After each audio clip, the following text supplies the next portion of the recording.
So I guess start it off, Mr. YouTuber.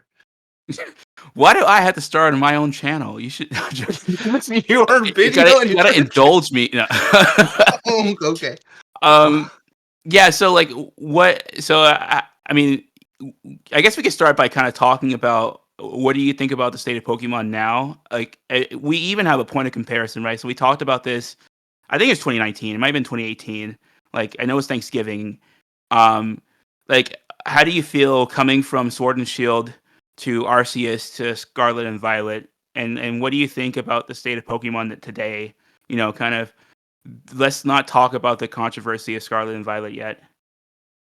Um, I'm conflicted because I love Pokemon to death. I've been playing since the very beginning, right? Like, I grew up on Blue. I've played every generation except for Gen 2, but I went back and played the remakes, so that it still counts, right? That's But blasphemy. I'm That's, sorry. it's blasphemy, and I'm gonna tell you why. Hey, Later. I own Crystal now, okay? I didn't feel like I needed to go back and play Gold and Silver when I played Heart Gold and Soul Silver and loved it so much already. Yeah, sorry. I'm for people who don't know. I'm like everyone makes fun of older Pokemon fans for being Gen 1ers. I'm a Gen 2er. I'm not ashamed to admit that. Pokemon Gold and Silver are like the greatest sequels of all time. Don't at me. Um, anyway. Oh God. You know what? I'm gonna let it slide because you're my friend. But so I love Pokemon, but to be honest, I feel like the franchise, at least in my opinion, has become I wouldn't say going downhill, but it's been less appealing to me since Gen 6 onward. And Yeah. oh, go ahead. No, I was gonna just agree with that. Yeah. And I feel like the reason is they are making a lot of changes that appeal to like a large audience, and I appreciate that. But that means their focus is being taken away from the things that I really appreciate in Pokemon. Yeah. Um, the design philosophy has kind of changed. Um, and I think you kind of see that as like certain developers have aged out. Like so, for Gen 2, for example, there's the story of Iwata. Basically, maybe I don't want to misconstrue the story, but my understanding is that he was basically forcing people to go back and recode segments because it wasn't as ambitious as he thought it should be for a sequel, right? Um, and it's sort of like stuff like that being in the design philosophy of the earliest games. Like when you think about Pokemon Red and Blue or even Gold and Silver, they are really ambitious games for the era, right? Yeah, I don't remember what the memory like limits of the uh, Game Boy Pocket was, but like they very like efficiently were under that, but just barely because they tried to fit so much content into the games, and that's why you have these weird, bizarre glitches like missing no and stuff, because of how they are trying to fit so much into the game, um, and so there's I think a difference, you know, in design philosophy that may have been lost from like the I guess you'd call it like the rugged days of Pokemon, um, but at the same time recent developments with like the move to open world and Scarlet and Violet and Arceus, and I don't want to jump too far ahead in the conversation, but seeing stuff like that, even though it's not well implemented, you know, by any stretch of the imagination, the game should have come out polished. But the fact that they're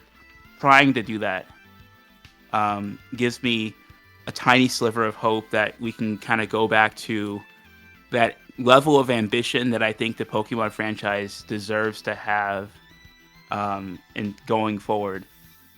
yeah, I agree. Actually, that's to that point at least the hope from the ambition. I agree with wholeheartedly, which is actually the reason why I picked up Scarlet and Violet, because I feel like I haven't had that since Gen 5. Because like Gen 6, the big thing was, okay, we're moving to 3D. I was like, I don't like the way it looks, but I appreciate that they're advancing the series visually. Perhaps they'll do some more cool things with the franchise, and I feel like Gen 7, there wasn't anything really different. Sort of almost like a regression. Wait, Yeah, what was that? it was almost kind of like a regression. Yeah, it was regression. Like Yeah. the decks became smaller. A lot of Pokemon lost moves. The only new thing was Mega Evolution, which completely broke the metagame. And I feel like the things they've been adding for each generation was a gimmick that makes the metagame. It shakes it up. It shakes up the metagame, but it doesn't actually shake up the experience of playing Pokemon. Yeah, it's not And deep. It's sort it's of just a shake up for the sake of shaking it up. It's a shortcut. Yeah, I kind of feel that too. It's and I cool. I mean, I like Mega Evolutions were a way, for example, for older Pokemon that kind of got left in the dust, from previous gens to be relevant again. But obviously, it's not the same as having like changing your core design philosophy, for example, right? Yeah. So I totally understand where you're coming from for sure. And my biggest problem with Gen 6 in particular was like I I like that idea of Mega Evolution giving like purpose to older Pokemon, but it ended up just being no, we're just gonna redesign really popular Pokemon and just give them a third, fourth, fifth version that you can enjoy instead of Right, going Charizard. back and Yes. giving. Yeah, like do we really need Charmander, Charmeleon, Charizard, Charizard X, Charizard Y, also the Gigantic Max version of Charizard in Gen 8. Like that's literally 6 versions of that line. Do we really need that? Like I get Charmander is like the starter for Gen 1, but really? Do He's a we really Digimon. need that? That's his Mega Evolution, or that's his Mega. What is it? His Mega Evolution. I I can't get over the fact that Megas and Mega Evolution both exist.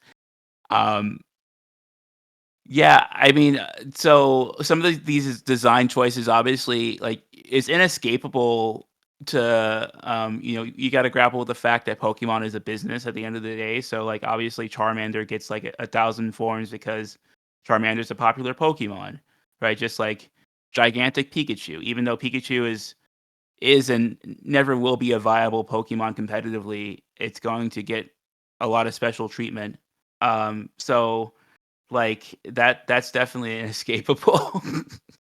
Well, and yeah, it's inescapable, and I don't blame them for like making stuff like Evo Boost Eevee because Eevee's popular or whatever. I just feel like I was actually surprised to learn that Eevee was popular, but I mean, I knew it was popular, but like Eevee, does Eevee rival? Like, is Eevee a worthy rival to Pikachu and like it being the counter to Pikachu and the Let's Go series? Like, I was kind of surprised to see you that. would be surprised how popular Eevee is just in general. Like I'm gonna try to not spoil Gen 9 for you, so I won't mention that one of the main characters of that is like an Eevee person, but like I've met tons of people whose like their favorite Pokemon is a specific evolution. Like I think the whole idea of it having Oh, all the different versions means that a lot of people right. resonate with Eevee because of the chance to be so many different things.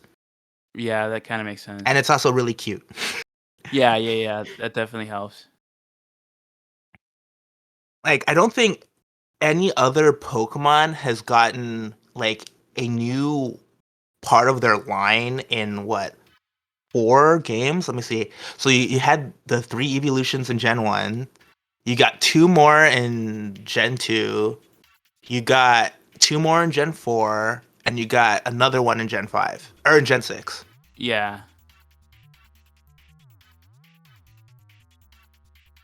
I'm trying to think. I can't. I think you're right. Like they've given Eevee a lot. So like it's Right. I It's comparable to. I mean, it's from Kanto, right? It's almost comparable to how they gave forms to Charizard, like you're saying, or Pikachu or whatever, right? yeah. Yeah. I'm guessing Eevee probably would definitely be in top 25, if not 10, 20 Pokemon. Yeah.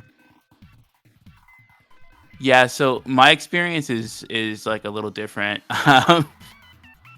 So I I think I don't know if I don't think it was like that I aged out of Pokemon, but like I literally was obsessed with Pokemon for most of my life. But in terms of these core main games, um, like I got off at Diamond. I remember specifically I was on my way to like the third gym in Diamond, and I just got bored with the game. I didn't complete it, but like weirdly enough, if you've seen my YouTube channel, like I play a lot of Pokemon fan games, right? So like I'm somebody who still likes Pokemon, and I still think fondly about Pokemon, but I haven't really touched a mainline game in what Years.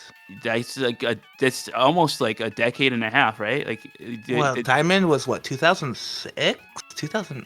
I don't know. What I thought was it it? was 2012. No, I think it's 2006. I think you're right. 2007 to 2006, right? It might Yeah. even have been 2005. So yeah, that's almost 2 decades. But I've been playing Pokemon. I'm currently playing Pokemon Fire Ash. I have a video I uploaded recently of Pokemon Wilds, which is I think Pokemon Wilds is a phenomenal game, and it helps that it's in the style of Gen 2. Um, so um, I don't know. If you were to ask me to pinpoint what it was that made me drop off, I don't know that I could tell you, especially not off the top of my head. But I do think it's this idea that maybe the franchise was getting kind of stale. Um, I think had Platinum come out first, maybe I would have completed Gen 4, because like To Diamond. be fair, I don't blame you for dropping at Gen 4 because, to be honest, Gen 4 is my least favorite generation. Like, competitively, I love it because of the stuff it changed for Pokemon, but as an actual game, like the campaign, it's probably my least favorite. Was kind of stale. I don't know. It's like it just dragged on, and it was kind of like, yeah, I don't know. But I think because like when I hear like PokeTubers and people who've played Diamond talk about it, Diamond seems like or not, sorry, not Diamond, Platinum. Platinum seems like it actually fixed some of Diamond and Pearl's flaws, and then had Heart Gold, Soul Silver came out first. I mean, I'm a Gen 2er, so I probably would have actually played that. Um, but I just after dropping Diamond, I just didn't go back to mainline games. Maybe like I had played like a little bit, if I was at a friend's house or something. But like just in terms of purchasing them, yeah, I just went into the world of Pokemon ROM hacks even more than I had as a kid, and I haven't really looked back. And well, we lost you. Well, so from what I experienced of you've played Emerald, right? Yeah, I played Emerald. Emerald's like one of my favorite games. Yeah. Yeah. So like the jump from Ruby and Sapphire to Emerald is very similar to the jump from Diamond and Pearl to Platinum. It is a superior game Yeah. all the way around. Yeah, that's what I figured. Cause like, I didn't have Ruby Sapphire, but like when I had like when I saw my friends playing it and I played Emerald, Emerald has like the campaign is so much richer. Like there's just a lot happening. And I don't know, yeah, it's more engaging. There's better variation in terms of the trainers you encounter, right? The teams that you're facing up against. Mhm. And it seems to be that that's exactly how Platinum worked out to be too. So I guess it's not surprising. Yeah. But I'm sad you dropped that Gen 4 because you missed out on probably my favorite Well, it's games like after Emerald are yeah, Gen 5. most of the most of the modern mechanics are like Gen 4 is like if you look at like mechanical evolution, I guess the physical special split was really important. Yeah, But physical like special was important. Online, just the concept of Pokemon online, that was also Gen 4.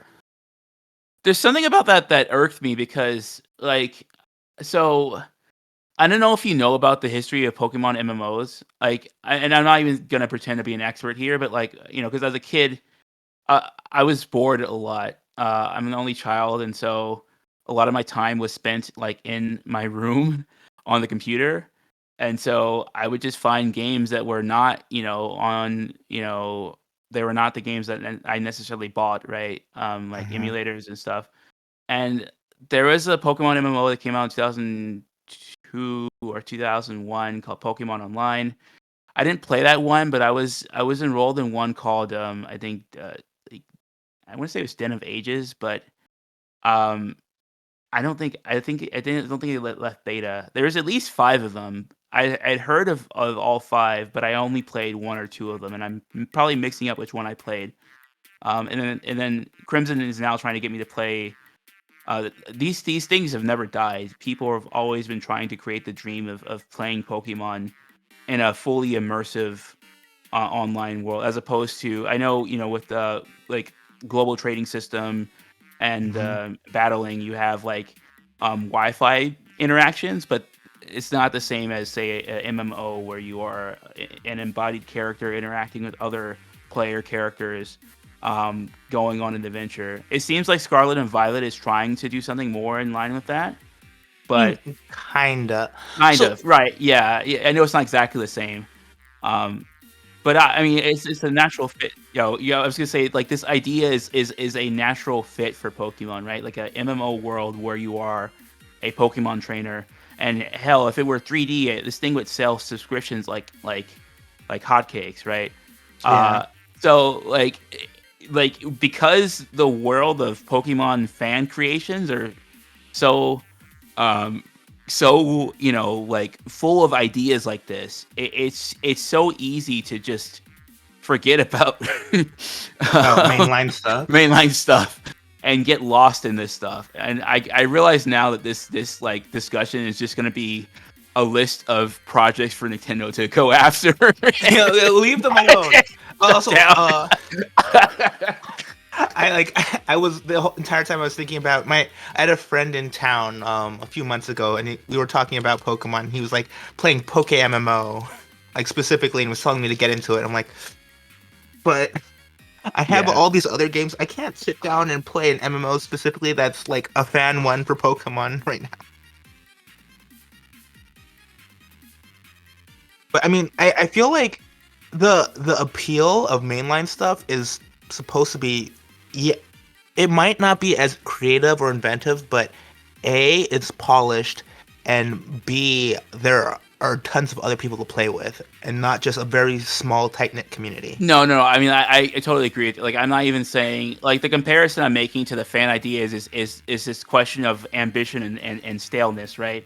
But in Hmm. terms of like, the worst export of like Pokemon fan projects is Fakemon, right? Like, most people cannot design Pokemon for their life, right? Like, I, I don't really know if there's a fan Pokemon, and maybe I'm not really thinking of any, but like, most of the ones I've seen are not memorable enough to care about, and a lot of them, especially depending on the level of maturity that the project creator has, you know, just they're bad designs, right? So like there is something magical about Pokemon, but obviously the issue I think a lot of fans have, and that I think that my situation illustrates, is like somewhere in the line, Game Freak lost that ambition, and I don't know if it's because of, you know, who they rotated out of the projects and stuff like that. Obviously Iwata being gone. If that story about Iwata making people recode Gold and Silver is true, I mean that's like a It's huge influence, right? Like, I he made I them. He genuinely made them add Kanto to the game because he's like, this is not ambitious enough. I mean, so if I'm yeah. understanding the story correctly, so I mean, I've also heard tales of Iwata and the Kanto stuff in Johto, but I genuinely believe that it started at Gen 6 because like I can give you like very clear examples of like those moments of extra detail and care they put into a Pokemon game up until that point. Like even going as far back as Gen 5, if you ever play Black and White 2 and you see how much post-game content they put into that game, like I got almost an entire campaign's worth of extra content after I finished that campaign in Black and White 2 compared to um Gen 6. There's the looker quest at the end of the game and then catching the rest of the Pokemon in your decks, and that's about it. and then Yeah, I think battling. after Gen 5, they had gotten rid of these for example, the Battle Factory at Emerald is like obviously like a huge like that's actually the closest I think to competitive battling that that Game Freak has gotten. So adding these battle facilities and stuff into the end game, like would give you good quests, and they seem to have stopped doing that after Gen 5, right? Yeah, like that. It even hurt me when they did the remakes of Gen 3 because I was like, they specifically didn't do Emerald, so they didn't have the Battle Yeah. Frontier at all. I Wasn't was there a like, sign in the game saying Battle Frontier coming soon? yeah, and I was like, that just hurts. It just Yeah. hurts. Not to say that like post game is like the most important thing of Pokemon, but it's an example of something that is above and beyond the necessary things for a game that I feel like we've lost in the past couple generations of Pokemon. No, it's like detail, it's like polish, right? It's like, almost like making you get more out of your money, right? Like having meaningful post game content is always a good thing. And a campaign, for example, like I mean, I have not played these games, but I've heard people talk about them. I've seen YouTube videos of the gameplay, right? A Sun and Moon, like right, a place with like basically 4 gyms. I know that the challenges are a bit lengthier than a standard gym challenge, and then like a team plot, and then that's pretty much the game, right? Like Yeah. that feels like a shallow Pokemon experience. And like if you've played Pokemon, like as someone who's only played up to Gen 4, but who was familiar with the formula, like just hearing that and seeing that, and having not played Sun and Moon, I intuitively understand it's less content. It's like they were kind of rushing the game out the door because they had to get something out. So when I first played Sun and Moon, so what year did that game come out? Like 2013, 14, 13. 15? Uh, Oh no, Gen 6 13, so it would have been like oh, 2015, 2015. Okay. 16, around then. When I first played it and they had the replacement for the gyms, the challenges, I forget what they're called, the Kahuna challenges. Goonies. I Yeah. was like, okay, that's a cool mix up. And then when you get through it, you realize they actually went from 8 down to 7, and the last Kahuna literally just gives you a badge Oh, because I thought there they was did four it. Kahuna. Is there's more than four? There's 4 islands, but there's I think a total of 7 Oh, challenges, I see. I see. Okay. and one of the challenges literally the person, it's like the painter girl or whatever, she just gives you the badge because she isn't even bothering to do the challenge. And I was like, I feel like this game actually like ran out of time and was not finished, and they didn't even bother to do a last gym. That sucks. I'm sure that they fixed it in Ultra, but I didn't play Ultra, and my friend who did play Ultra said that that game's actually a worse experience than the original. How is that possible? He says that the changes to the story are so bad that it actually ruins characters and makes it less enjoyable of a game. Oh, I see. Yeah. Something that is interesting is like because of like the move to 3D and stuff, it does seem like there was more storytelling happening in Pokemon games. So you still have a silent protagonist, but I've seen clips from X and Y and Sun and Moon. It's like there's like less environmental storytelling and more scripting, right? Like So they do have the scripting, but here's the thing. There's a lot of cutscenes now, which slows down gameplay because yeah, like yeah. I'm not saying it's a good thing. I'm just yeah. pointing out like something I'm observing, right? But the worst part of that, like, as much as like adding a lot more cutscenes like annoys me personally, is a like, oh, I just want to play the game. This is why do I have to watch this 2 minute cutscene of me entering this town? This is stupid. But on top of that, it's not voice acted, Yeah, and I it hasn't know. been voice acted in any of the generations, I know. including Gen 9, which is super awkward, especially when they have like close-ups on faces and have like emotions and text. Like somebody will be singing and it's just text. And I'm That's like, jarring. I don't mind text Yeah. only in my games. I mind when you go to the effort of animating and like literally showing that someone is singing in a Pokemon game and there is no sound at all. It feels so empty. It's jarring, right? Because like, how are you focusing on both the text and the emotional expression, right? Yeah. It's kind of that's weird. And it's also it's not like they don't have voice actors. Like, did you see the Pokemon special? I think it's Dawn Wings or something. No, I haven't seen it. So there was like a set of like short videos for Pokemon Sword and Shield, I believe, and it was just like focusing in on some of the characters from that game, and though all those animated things, they have voice actors. All of it is completely voice acted. There are people credited for these characters, but in the games they don't exist. Yeah. Well, those shorts are done by the Pokemon Company, right? Um, I'm sure they funded part of it. I don't know who does the distribution. Are because they're animated, right? Or are they in the Yeah, they're games? animated. Yeah, I mean, the animation stuff is typically done with like very very much attention to detail and pride and care. But the games obviously, I mean, that's why we're talking about the games. Like games can have any varying level of quality, right? From really ambitious but kind of glitchy, in Gen 1 to really ambitious and un unbearably polished and Gen 9. Yeah. I Uh, oh, go ahead. no, I was just gonna say, like, the Pokemon Company when it comes to presenting, its product, when it comes to the non-game portions is very, very, like, attentive, you know what I mean?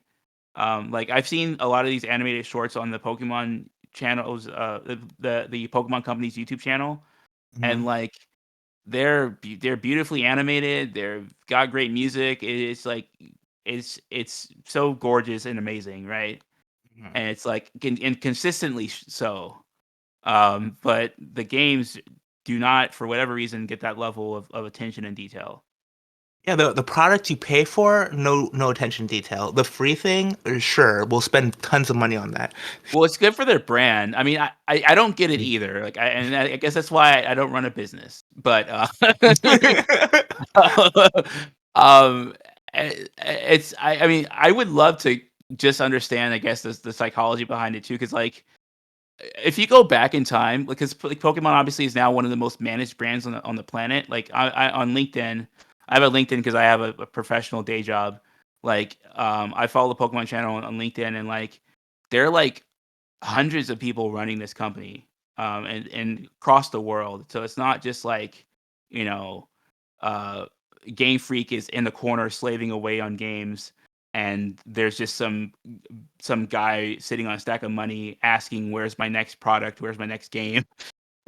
There's like a really large network of people who are doing branding and who are doing marketing and who are doing, IT, business services, etc. for this gigantic franchise. Um, but if you go back in time, you turn back the clock 20 years ago, 30 years ago, I mean, it seems like they weren't really managing their brand in the same way. So like it's weird to me, and I guess it's still the case. Like there are like a bajillion Pokemon manga. Like I don't know if you've heard of like the history of Pokemon mangas, but like Oh, uh, I mean, I literally just picked up a volume of Pokemon Adventures 1 like 2 weeks ago at ALA.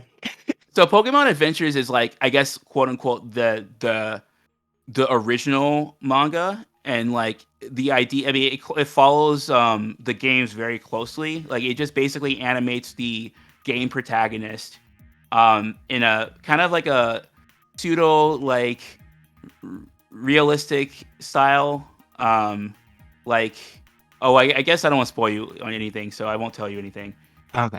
But like there are there are so many manga, and like some of them make the Pokemon franchise look really I mean, like if you're talking about kid friendly and stuff, like no. Like there's this one manga, and I'm not gonna look up the name right now because I don't want to like change my browser or whatever. But like basically it's like a gag manga, and like the protagonist is loosely based off of Red, like the main character of Red and Blue, but his like Pokemon companion is a Clefable, and the Clefable talks.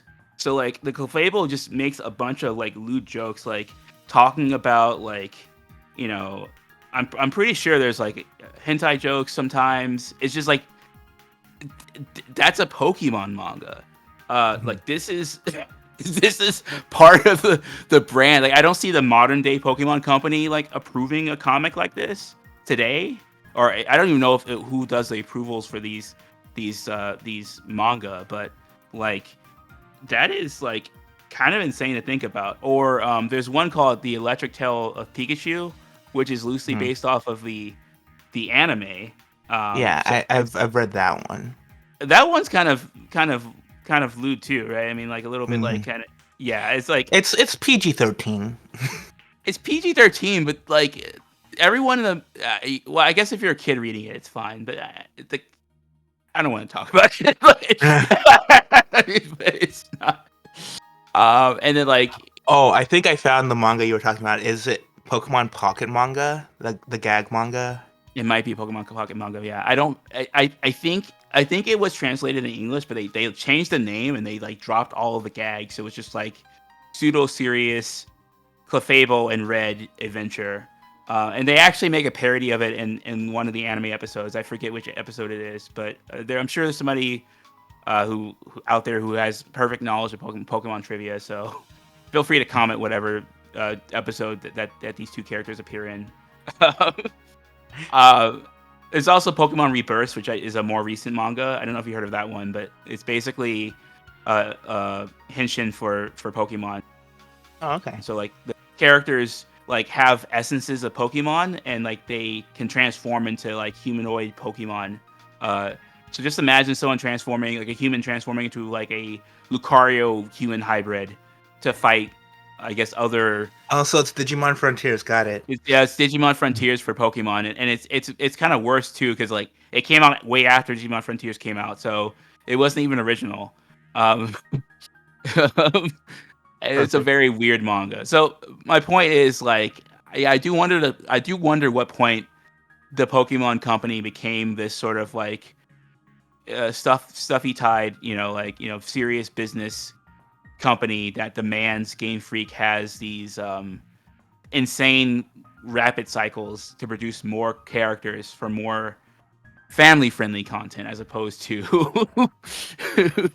gag manga and manga with girls yeah, I don't want to talk about Electric Tail, but you know what I mean, right? Yeah.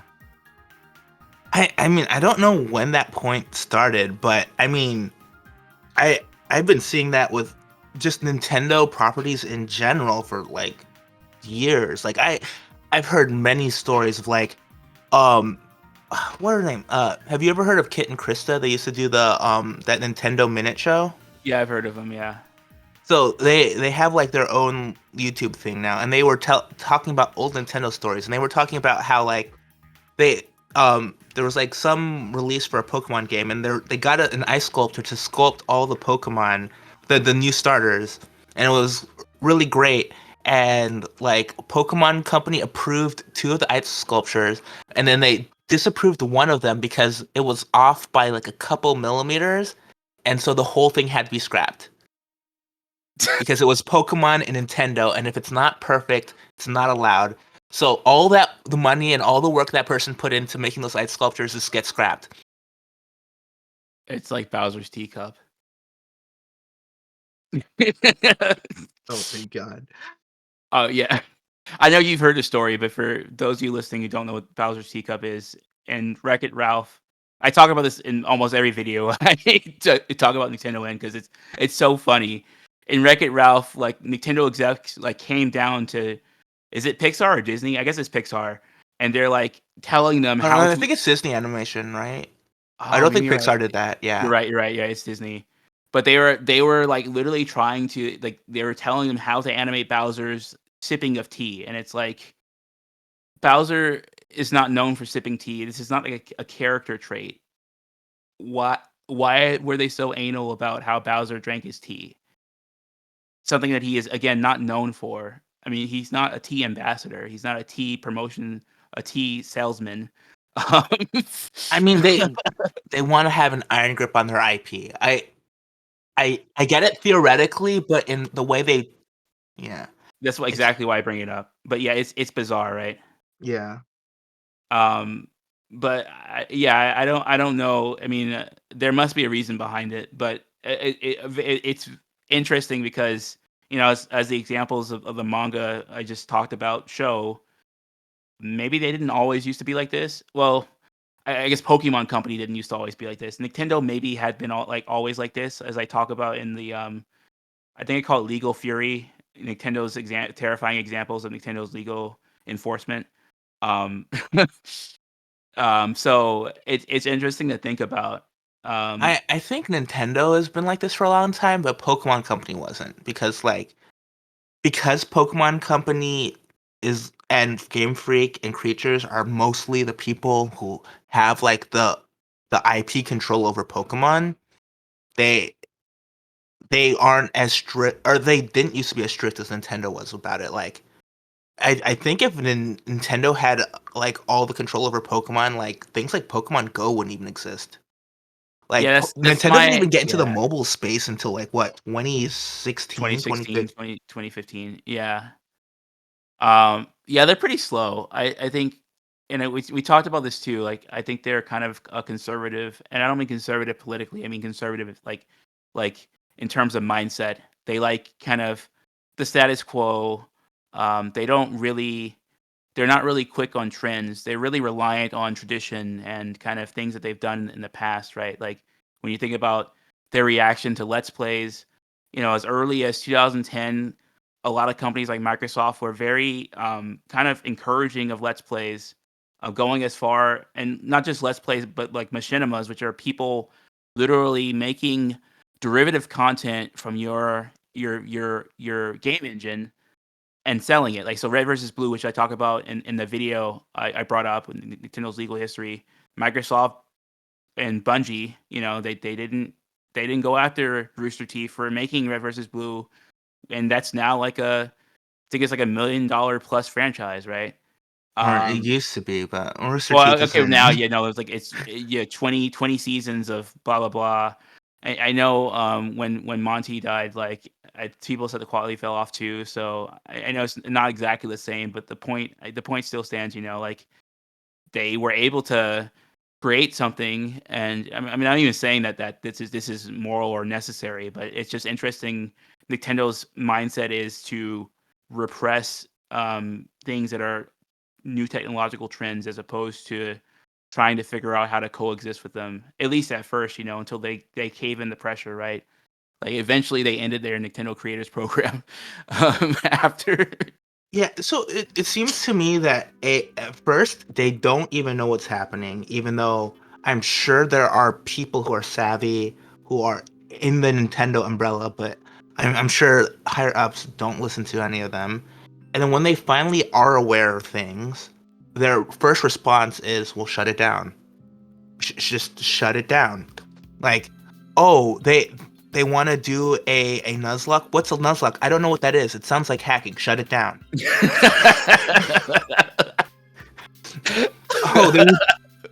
Oh, this Pokemon fan channel. Free promotion. It sounds like they're stealing money from us. Shut it down.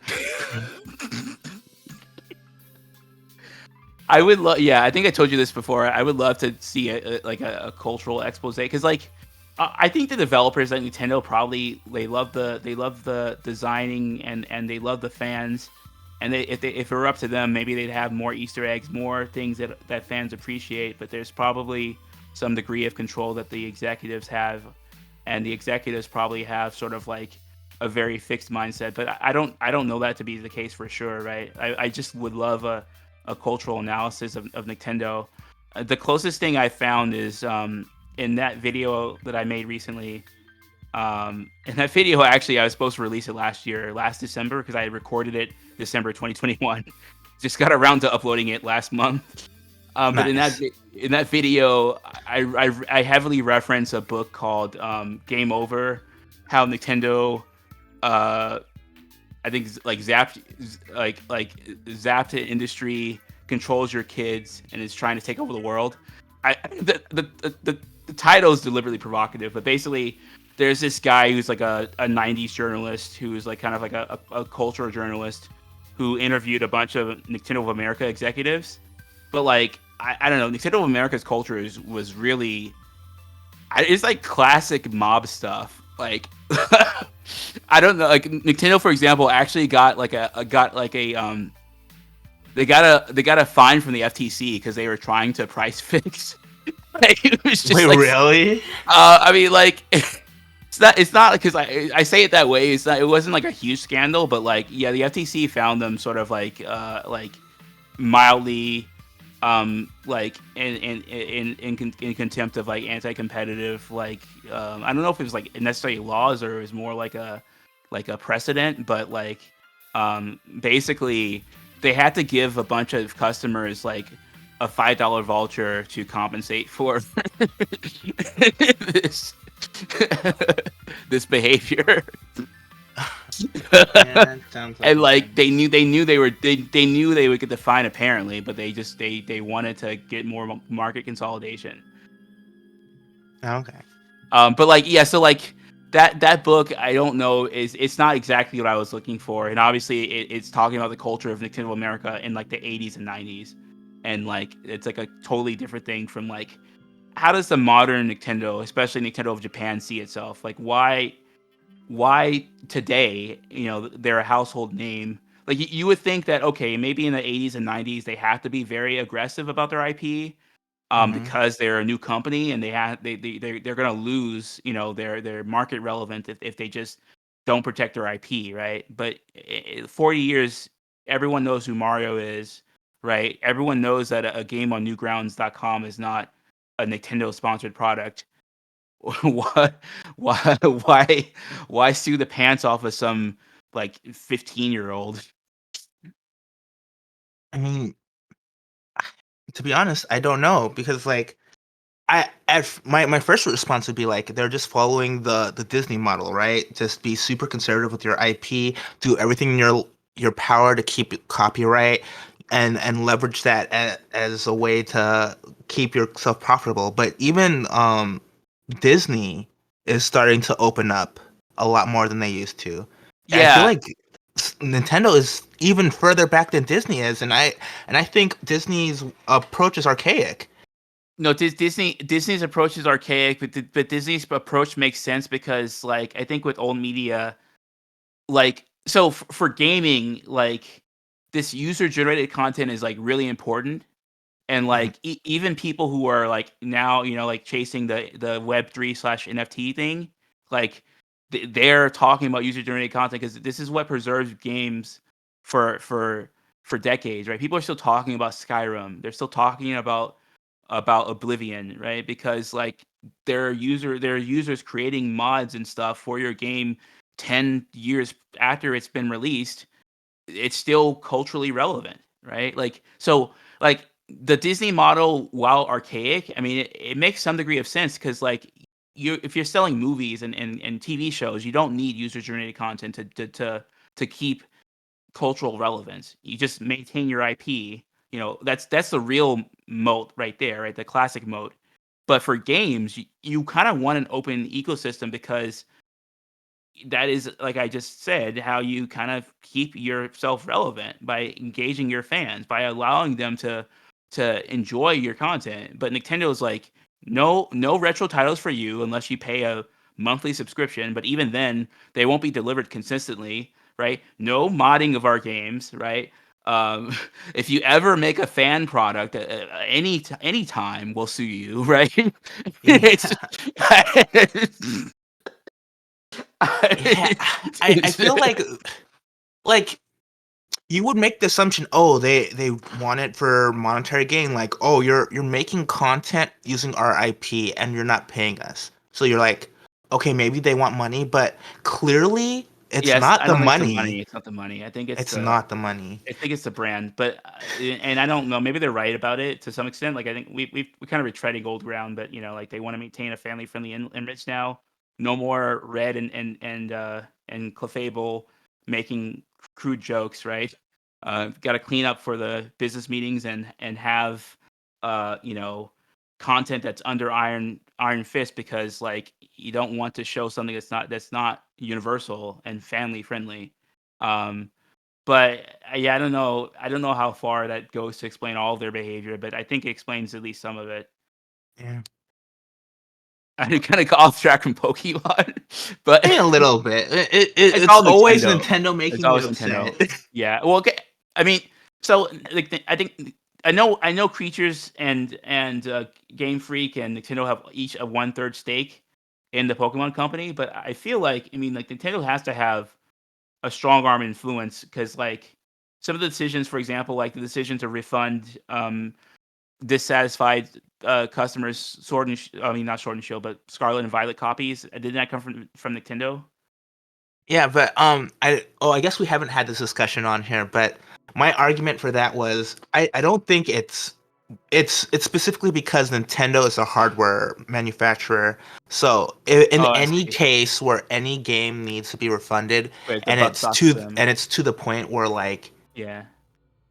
people are asking for it on a consistent basis, Yeah, and they'll just do it. the hardware manufacturer is usually the one. Like when it happened with Cyberpunk, it it was it was PlayStation and Xbox, like Sony and Microsoft, that were Oh, I think offering that's the because, refunds on their systems. it's because CD Projekt Red kinda said, "Talk to them about it." Like, Yeah, they said, "We won't be the ones to do it." but unlike in the case of Nintendo, it's like It's in their interest to go do it. talk to Nintendo about it. Except that's us. Oh shit. Okay, yeah. Yeah. They are the publisher too, actually, so Yeah, they are the publisher. It's yeah, I guess that makes sense.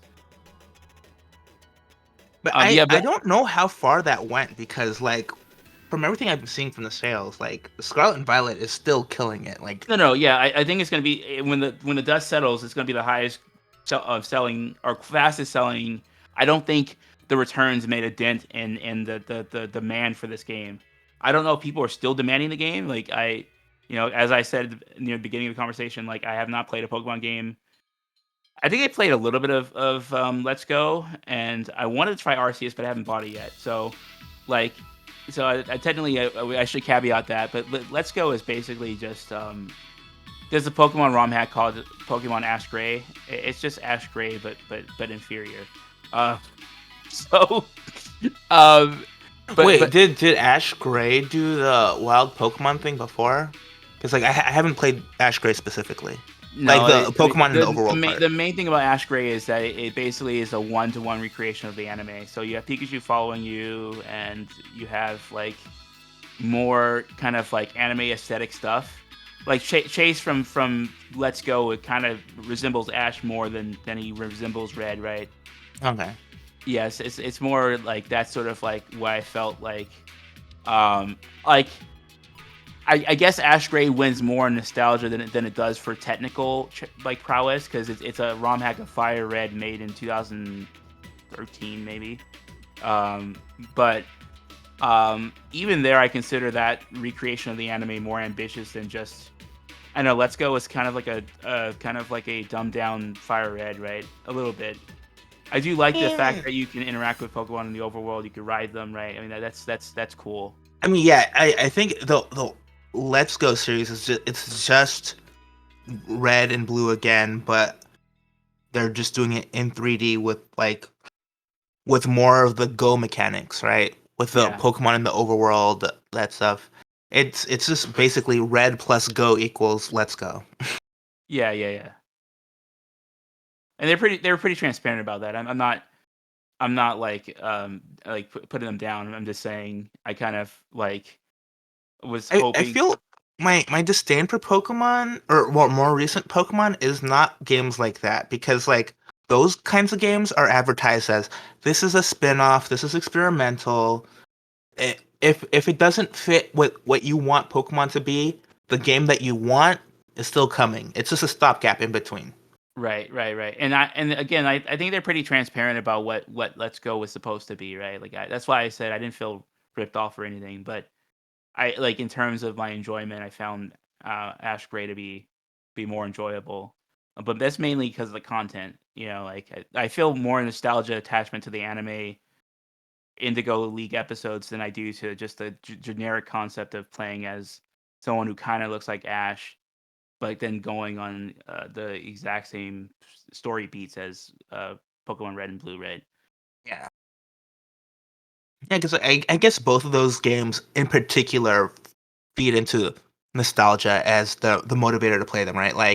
Yeah, Like you only would know Ash Gray if A, you played Red or an earlier Pokemon game before that, B, watched the anime, and C, was in the modding scene. And if you are a person who hits all three of those criteria, then Ash Gray can be advertised to you. Like your average Pokemon, like your average 10-year-old right now, that's first Pokemon game was Gen 8, they would have no idea what you're talking about or yeah, why that sure. even exists. Right. No, I mean, of course. Yeah, and it's like and that's exactly and I And think it's that's their kind of main cool. who they market the games to, so. And I think it's cool that they could coexist, like, mainline titles and stuff alongside, like more experimental titles that you're saying, like for stuff like Ash Gray, and even Arceus is an experimental title that I think took the franchise in the right direction too.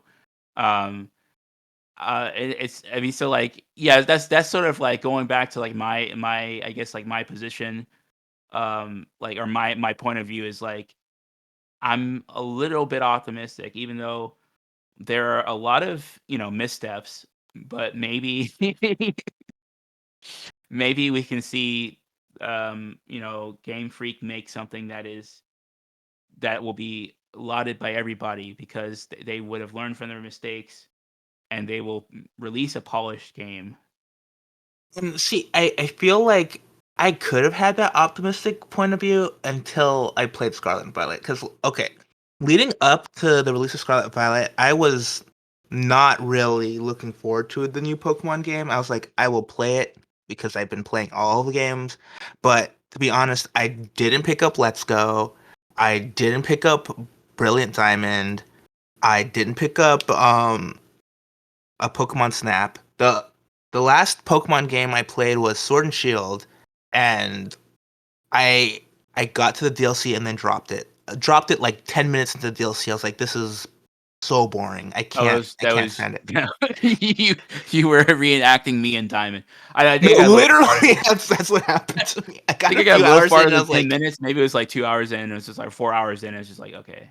okay, I I'm could done. probably even I just got a DS again because my original DS broke, like 10, 15 years ago, so I can boot up my save file and tell you in a bit exactly where I left off.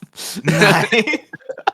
I'm almost certain to say, unless there's no internal battery in the DS chips, right? So No, no, no. that save probably is there. Yeah, Sage's probably there, yeah. But so I was not looking forward to Scarlet and Violet, but I gave into the hype because I like Pokemon and I wanted to play the new Pokemon game with everybody else and I didn't want to be spoiled. So I started playing Pokemon. I even had a friend who was playing it with me. We played like a couple hours co-op, which is a really cool concept of playing Pokemon co-op. But Yeah, and I played through the whole game, but a- after playing through the experience and being like lukewarm on it, not like quite disappointed, but I was like, there are issues here. I had a really fun time with it, but I have problems with this game, and I I know that it's going to be super popular and it's going to sell well. So my optimism for a polished Pokemon experience is dwindling because I don't think the hardware can support what they want to do because the Switch came out in 2017. It's 2023. We're five yeah. years in.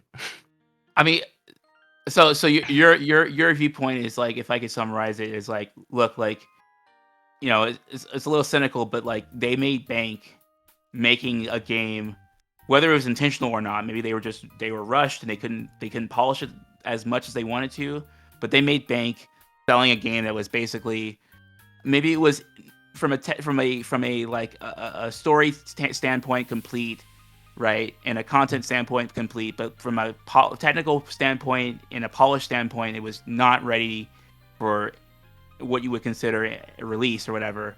But they saw Yeah. that they could get away with it, and they made a lot of money, so they're going to be incentivized to do it again, right? Yeah, there's no reason for them to not to release games in this state if it's going to get this much fanfare and this much praise. Not to say that I dislike the game, like the open world aspects, that's really ambitious, and I really like the ideas they had, but like how do I put with Nintendo games, I've always been on the I don't care how it looks. I just want a really fun gameplay experience, right? That's the Like core of I didn't their brand, yeah. yeah, like I'm fine playing a game on 480p uh, nowadays. I'm fun playing one by one pixel. I'm I'm no, I'm fine like playing 2D Pokemon still. I don't mind regression. What I mind is technical performance. Like that's why I prefer the Super Nintendo to the N64 in almost every aspect because yay, N64 is 3D and stuff. All the games look and run like shit on that system. At least on the Super Nintendo, the majority of my favorite games, they actually still run decently. And I feel like this game is hitting like the things I hate the most about the N64 all the time. I actually genuinely turned the game down to 720p to hope in hopes that it would help with the frame rate stuff, and it helps a little bit. Wasn't optimized very well. And like No. we're actually seeing like, so this is a tangent, but we're actually seeing like more and more games come out unoptimized. And I don't know if it's just because developers have gotten worse at optimizing. Maybe game engines have like in their exporting process has made this more cumbersome. But like, did you see the requirements for like Forspoken, for example? Yeah, I was just reading an article on that the other day. So That shit was hilarious. You better buy a 4080 if you want 60 FPS. so I was reading the specs line by line. The minimum or the not minimum specs, the recommended specs are literally the specs of my computer. My computer that I built in 2020 and cost me like a little under 2 grand is the recommended specs for that game. Are you serious? Are you I serious? just built a new computer and it doesn't meet like the it barely passes the it's like just been below their actual, like, I have like a ultra wide monitor. I guess it'd be close to 4K. It's just below 4K 60. It'd be like something like but basically it's like this game's not optimized to run at 60 FPS. It looks like even at 2K at 2K, right? So Yeah. like So yeah, my setup is for 2K, right? And it's saying that like my CPU is the recommended and my GPU I just upgraded to a 3070 and they were like saying what you need a 2070 super to hit like 30 30 at 30. 1440p. I was like, "What?" There was another game that I saw the specs for too. I forget what it was, and like it wasn't Forspoken. It was another game that's coming out. That's like, I'm trying to think of what it is because like that'd be a pretty good funny comparison. But it's also horribly optimized, and oh, Hogwarts. Oh, Um, Hogwarts. Hmm. yeah, Hogwarts is like um basically I think recommended specs are like you should have um like a Ryzen 2700 or greater, and Hmm. then to have 60 FPS, you better have like a Ryzen 5800. So it's Yeah. like, okay, that's nice. It's ridiculous. Oh, I also out of curiosity for a comparison. So people were comparing it to what's it called? Cyberpunk 2077. So out of curiosity, I downloaded the like the updated version because I haven't played it since launch. You're talking And that about Pokemon, right? They're comparing Scarlet Violet. oh no, so comparing Forspoken, like the They're all specs. unoptimized, so I guess that the comparison is going to be Okay, performance comparison. we'll get back to Pokemon, but quick tangent. So like I out of curiosity, I booted up 2077 to see how it runs now. It So runs with much the better. That's my it, understanding. so I was getting like 100 frames on that, Yeah. but apparently Forspoken can't get above 30. You And have Yeah, yeah. Okay. You, I think they're like gonna rely heavily on DLSS, right? So Mhm. like you better Oh, crank true, it up true. to performance. Uh, and this actually is not the only game. I think Callisto Protocol also was like people had 4090s and they're like, I'm not getting 60 FPS. It's like Yeah. I don't know what the hell is going on with these But like like games. I don't even need like Nintendo stuff to be like anywhere No, I near that. I understand. just I just want Pokemon to run at like 720p, 30 frames per second locked. Like is that so much to ask for? I Is it? don't. Yeah, so you're saying you're skeptical because the hardware is aging. It's like okay, like Breath of the Wild was a launch title. That game was polished. The I mean, so game. Breath of the Wild it was a polished game. It definitely has like there are certain areas like especially the Kokori Forest where like it gets really shitty. But that was a better experience in 2017 than Pokemon is today. Yeah, yeah, yeah. They had to cheat, right? They derez some areas, right? They like lower polygon counts with stuff in the in the background, right? Like, but like my point is like that game's polished, right? Like that game is good, and even by today's standards, right? If you show that to somebody, say a kid who was just born, say, like a little after, that game came out, and they're old enough to play it now, they'd like it. I mean, it's a good game. It holds up graphically and design wise, right? I wrote a video essay on it, right? Yeah. Well, So here's my thing. I don't think it's like out of laziness or out of money. It's time. it's time. It's And that's what I time. was. That's what I've been implying the entire time. It's time, but it's also like so we're seeing these same trends across the game industry, right? And a lot of it is just like the incentives to rush out these games before they're finished is very strong for the investors in the company and the business people in the company, right? And I think a little bit what's happening is people are kind of looking at one another, seeing what they were getting away with. It's like, oh, you were able to sell your customers an unfinished game. Let me try that. Like not like literally they're in a room saying this to one another, but it's sort of like part of business is observing what your peers are doing, and so, like, I think it's like lowered the level of concern that developers have about what a game looks like and performs like at launch. It's just like it's a concern that has been kind of eased due to peer pressure or whatever, right? Yeah. Um, and like, but instantly enough, I think that's actually a counter pressure for Nintendo, right? Because Nintendo has always wanted to stand out above the crowd, right? So like my hope, and maybe this is like a bit of mind reading and maybe wishful thinking, but it's like Nintendo is a company that has like prided itself on its artisan like quality for its games, right? Like these games that they make are well crafted. We just talked about Breath of the Wild, right? Um, and they'll this will be a wake up call, like, oh man, like this is gonna affect our reputation. Even though even if we could sell 1,000 Scarlets and Violets that are unfinished and unpolished and that like have characters grow eyes behind their ears. Like even if we could get away with that, we don't want to look like an average gaming company. We're not EA. Like, See, like I get where you're coming from, but like I feel like they don't care about the voices of like a couple people in America I complaining don't about the see. quality of the game.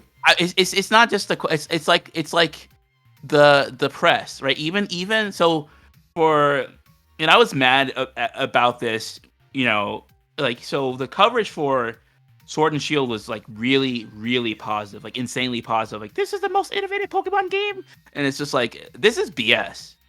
But then like these same outlets like they turn tail and they are shitting on Scarlet and Violet because of the condition it launched in. Like I think this is. I'm not saying it's like because like corporations don't have shame. I'm not saying Nintendo has been shamed into doing this, but there is like a reputational association with releasing a game. Like this is kind of a joke, but imagine a kid playing this game sees a glitch where his character grows like 5 eyes on their arm, and then that's going to be their association of what Pokemon is for the rest of their life, because that's what they saw, right? Like, I think, like, Nintendo cares is like maybe the wrong word, but they're incentivized to, like, they built their brand on artisan like quality. If they start releasing games that are like not polished, then the halo effect of Nintendo is going to go away, right? Like, people will tolerate, not being able to buy retro titles, not being able to have tournaments, not being able to, do all these things because Nintendo has good games and good franchises. But if Nintendo just starts saying F it, and then, Pokemon is a flagship franchise. I know it's not, designed and led by their internal team. It's obviously done by Game Freak, but, like, to me, what it signals is if they release the next Pokemon game looking like Scarlet and Violet, then who's to say that the next Mario game will be polished? What if the next Zelda game's not polished? Right? This is Well, going to erase the halo effect of Nintendo's uh, brand. I think I think they would at least pull Game Freak aside and start saying, hey, now, whether or not they give Game Freak more time to make better games, I don't know. But I think pulling aside Game Freak and having a little chat with them about uh, optimization and polish might be in the cards. You know what I mean? I see where you're coming from, but I feel like there's a difference between Pokemon and those other Nintendo IPs, and the difference is Pokemon is not just a game franchise. It is an entire media franchise, and because it has so many moving parts, a lot of stuff has to go out in a certain time period. Like, you need to have the new Pokemon game out before the new season of the anime, before they start a new series of set of cards for the TCG. You need it before. So, like, Pokemon has a deadline that other games don't have. Like, you take Breath of the Wild for example. Like, that game was supposed to be a Wii U exclusive. Like, it was supposed to be the Wii U Zelda game. It came out on the Switch because it got pushed back that many years. Pokemon doesn't have the luxury of being able to be pushed back so it can be a gem like that. Pokemon has to be finished in, what was it, 2 years since they finished the DLC for Sword and Shield. And in that time, there were two other Pokemon games. Sure, there were other teams, but they had two other Pokemon games and this, and it had to be out by this point. They were not going to like, they've pushed Pokemon back before, but they were not going to push this game even further out than those. Yeah, yeah. No, I mean, like, so my like perspective is not like I don't want to say it's like I believe strongly. Like, if you like held a gun to my head and I had to like bet on what would happen, like, I'd probably have a more like a more moderate position. But, like, it's aspirational in the sense that, like one of Nintendo's incentives is to have this polished, almost artisan like quality of their games. And I do think it is a reputational risk if they start letting a main flagship franchise, um, like Pokemon, get away looking this bad, because then people are going to start to wonder about their other flagship franchises. Like, so I don't exactly know how this tension will resolve itself, because you're right, right? The incentives are, so while Nintendo has an incentive to make games that are polished and designed well, because that's part of their brand, association with the Pokemon franchise, they have this incentive to just keep pumping out stuff forever, right? Because Pokemon's like a multi-billion-dollar franchise, like the largest franchise ever, right? So how will these two, incentives resolve themselves? I don't know which one's going to win out in the end. Maybe they kind of wash each other out, and you get maybe a Game Freak that is given a little bit more time, but the games are less ambitious. I mean, I don't know. I mean, hopefully that's what happens, but my other problem with it, like, this hopeful thought process is usually Nintendo makes decisions like that when they're backed in a corner. If you look at, like, the times when I've found, like, Nintendo games, like, especially interesting and groundbreaking is when their consoles were the worst. Like, I love the GameCube to death because I found the most inventive stuff back in the day. But that was because the only reason that was happening was Nintendo was in third place that entire generation. I love the Wii U era for a bunch of games, but the Switch era right now is super popular. So they're making money hand over fist. They don't see any reason to change anything. They'll just pump out the stuff that's super easy that makes them money. Like, do you remember near the beginning of the Switch franchise, they pumped out that WarioWare game? Not really. It's a dumpster fire, but it doesn't affect the brand because nobody cares because nobody remembers. That's literally, you don't even remember this game, WarioWare Gold. It's like the worst WarioWare game they've ever released. It was a Switch exclusive. Nobody cares. They're making so much money, they can just put out whatever. But it's WarioWare. Okay, I mean, that's a good point. Um, have you heard of a channel called Knowledge Hub? I have not. Uh, yeah, it's weird because like I think he was one of the guys that used to co-host Alternate History Hub. His name's Tyler, and he just delved off into talking about culture. So like he has a lot of videos on video game companies actually. And he talks about Nintendo actually in a few of them, and talking about kind of exactly what you're just talking about in terms of when Nintendo has, I guess there's like blue wave versus red wave thinking. And like I think blue wave is like against the crowd in terms of like the Wii and the Switch. So it's like thinking in a way that's kind of counterintuitive for the industry, but it gives them the greatest advantages, and then they become complacent, and then they have a bad cycle, and then and then they have to innovate again, and then they have good cycle. Um, And we're currently in they're making money, they're doing well, they're gonna be complacent.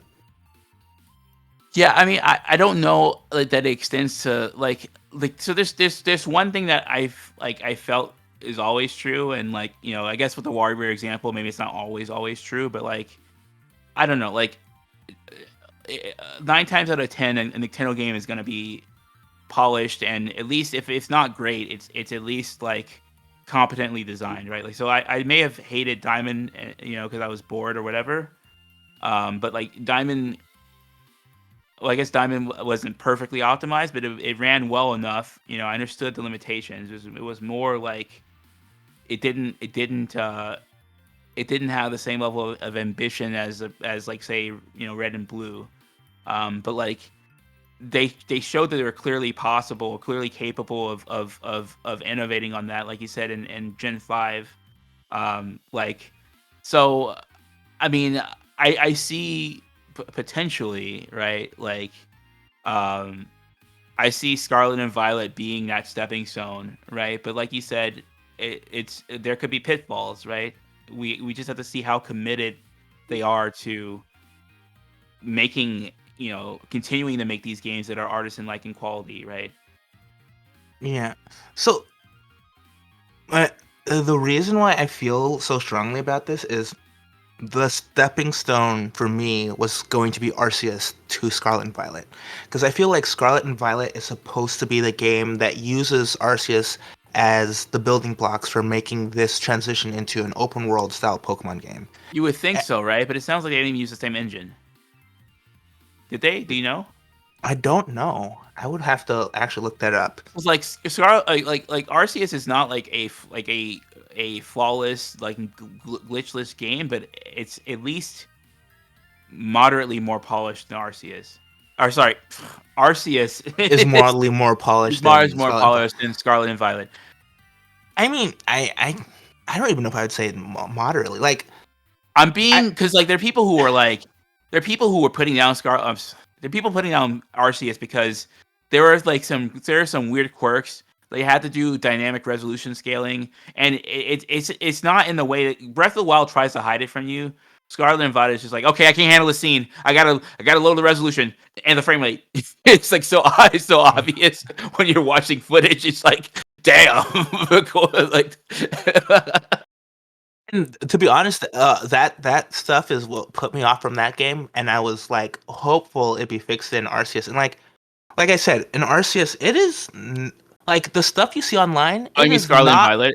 I mean, yeah, I mean in Scarlet and Violet. And Sorry, I made the same mixing thing. it up. Yeah. Yeah, Scarlet and Violet does not is not as bad as the internet would lead you to believe because A, if you run it off of internal memory instead of an SD card, everything loads better, and Oh, I see. B, like I said, I'm not completely sure about this, but when I was running it at 720p, I seemed to be getting like I was still getting frame drops below 30, but it was not as frequent and it was not as bad. It might have just been because I was in a different area of the map, and at that point in the game I had finished it, so I had fast traveling everywhere.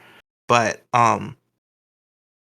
it there are certain conditions that make it worse than it is normally, but it's still noticeable. And I Yeah, feel like that the issues I felt were the same issues that you could feel in Arceus. I think it's just exaggerated in Scarlet and Violet because the world is so much bigger and the much ambition bigger. of the game is so much bigger than Arceus was. Yeah, I think that makes sense. I do wonder though if it was the same engine because like you would think some of those learnings would have translated to Scarlet and Violet. Maybe they didn't. I don't know. It's really hard to know internally what was going on and what prompted them to release the game in this state. The cynical take is kind of like I was saying earlier is like, hey, their peers were doing it, so maybe they said, even if we can't finish this game, it's okay to release it in this state. But I don't. I mean, like, it's kind of I don't love mind reading, especially trying to read mind read like companies. But like to definitely say it's not a possibility that was on their minds. I can't say for sure, right? Like, um, and as a company, it's like probably the most straightforward interpretation, right? They want to make money, they want to make money fast, right? So release a game that's not polished because CD Projekt Red did it. Yeah, but like And I feel like the difference there is if they wanted to follow the models of other companies that release unpolished products, they would also need to do the follow up and like continue updating the game until it gets into a stable spot. Like, sure, Cyberpunk 2077 at launch was kind of a dumpster fire, especially on console. If you go back and play it right now, it's an incredibly good game that has had a lot of work put into it. And I don't see them ever doing anything like that for Pokemon. that was interesting. I think we had talked about this like offline, like before the recording, like a few weeks ago. Like, so how many patches? Because you play the game, how many patches have there been? I don't know exactly how many patches. I think it was like at version 1.5 or something. Okay, So it's had like at least maybe four 3 to major 5. patches. Yeah. And like they and the stuff they added, they're currently the next major patch is like a rework to the way melee combat works.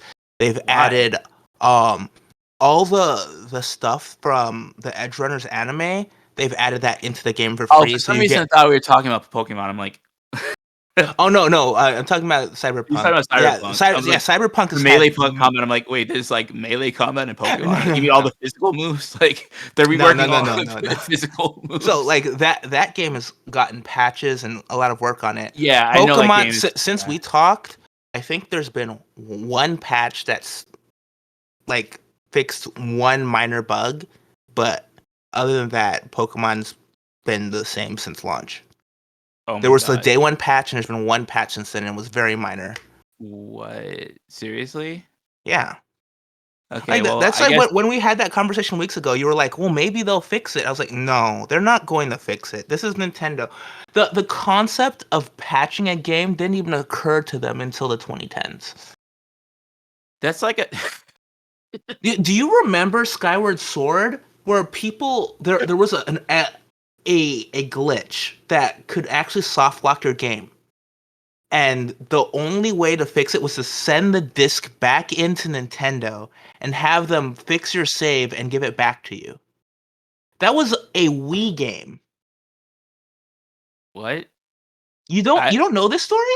No, because I never played Zelda until I only played Game Boy Zelda and Breath of the Wild. Breath of the Wild is the first console Zelda I played. Okay, wow. So if so the literally the game before that, wow, shit. Yeah, the Zelda game before that, Skyward Sword, which was the end of the Wii life cycle, Right. I know. So yeah. there was a bug near the end of the game where you could soft lock yourself and you couldn't get past the save. I never encountered it, so it was fine. But there were people who encountered it, and even though the Wii had online, Nintendo had been doing had oh wait, Nintendo Wi-Fi connection was like what, since 2004 on the DS. Yes. They Yeah. they didn't actually have the capabilities of patching the game to fix the exploit. So you had to send in your physical disc to them. Seems logical. Yeah. It was the only if that happened to you, that it was either you never finished the game or you had to contact Nintendo and send them your disc. And that game came out what? 2010, 9. Something. Yeah. Maybe Yo, even yeah, later. they literally did not have the capability to patch games in the 2010s. I was like, yes, they can patch Pokemon. A normal patch cycle for a game that's broken and fixing it, that's not gonna happen. Never. Well, not never, but at least not in this generation. Retracting my no, so I think there's a distinction between Nintendo, the company, and like the developers and what they want, and then on top of that, the incentives that the company. So like the company obviously wants artisan level games, but then the developers are the ones that go the extra mile and make games more viable, right? Like the story about Iwata I keep bringing up, like I I feel like part of this company's culture, like I don't know, there's like that saying, there's like two wolves inside you. Like Nintendo has all these wolves inside of it, and one of the wolves is to make good games, and like that wins out enough that we get usually decent quality Nintendo games. I don't know that can be completely eradicated, but a world in which they start releasing continuous Scarlet and Violet quality Pokemon games is a world in which that wolf slowly dies inside Nintendo, and like it's kind of hard for me to believe that would happen. And not because I love Nintendo or I think their business practices are great. I mean, my whole channel has been devoted to talking shit about them. but but like you don't just take away dev passion and like, well, I guess you do, but it seems like Nintendo. This is a company that is like the oldest company in gaming, and they have not outwardly devolved into EA. Now, in terms of the way they handle their IP with fans and tournaments and stuff, they're like any other company, right? But in terms of like, No, they're worse than any other company. oh, okay, yeah, I mean that's fair. I mean, by any other company, I mean they are litigious and they're kind of stingy. But you're right, they are unreasonably bad in that regard, right? But Yeah. like with EA, we're constantly complaining about the quality of their games, right? That's not usually the complaint with Nintendo. Um, Save for some examples like we're talking about now, but like typically that is not what they're known for. They're not known for churning out mindless like shovel. Like Ubisoft today is like, we're screwed. No one wants to buy our shovelware that we keep, like we keep releasing the same game. Remember Ubi Arts? Oh, those are good games. Well, we can't release those. Those don't make money. Time for Assassin's Creed 14,000, but like this time, instead of having desert, we have forest. I actually used to Let's like like have a Assassin's Creed. dartboard with like every different time period. Just throw a dart. New Assassin's Creed. Let's go.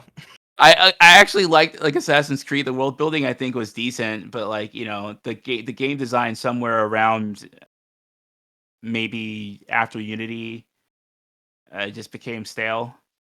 Um, and then the switch to open world I don't think helped that franchise.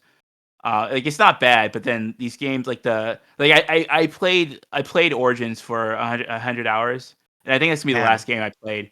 But like it was not an Assassin's Creed game. It was like some weird mix of Prince of Persia, Breath of the Wild. Um, but I don't see myself playing like they say that Valhalla is like their best selling one. I don't see myself playing Valhalla. And obviously like I used to play these games for the story. I mean, I guess you age out of the story when you're like an adult because as a teenager, it's like, oh, cool, like nihilism. Cool. but, but like, I don't know, but I get it. I get it. but so like I aged out of the story, and then the gameplay just got stale. And it's like, okay, well, I think I'm done with this franchise.